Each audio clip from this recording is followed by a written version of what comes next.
In this video I'm gonna show you how to grow red clover microgreens. Take the tray with holes and place it in a tray without holes. Fill the tray with your growing medium. Spread the growing medium evenly over the tray. Don't forget the edges and the corners. Spread the seed over the growing medium using the salt shaker. The shaker prevents the seed from getting heaped up all together in one spot, which will cause growing issues. Grab a spraying bottle and water the tray. Make sure the tray is moisture enough without overdoing it. The growing medium must be moist but not soaked.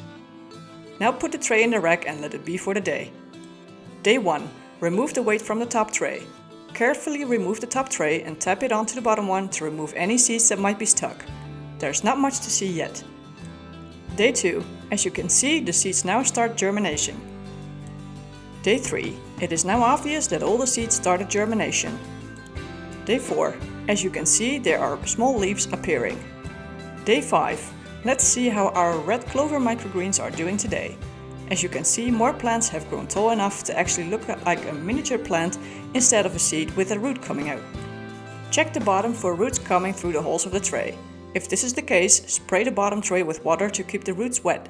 If you don't do this, they will die and eventually your plants will die too. Now the tray goes into blackout. This basically means that you put the top tray back on top, but upside down so that it forms a sort of dome. This is done to allow the plants to grow a little taller without having to deal with the environment, mostly being the wind, which might dry them out too quickly. Day 6. The microgreens are standing tall now, but I want them a little stronger before moving into the rack underneath the light. So we keep them another day in blackout. Day 7. As you can see, the red clover microgreens really are standing tall now and they appear strong. They are now ready to get underneath the light into the rack.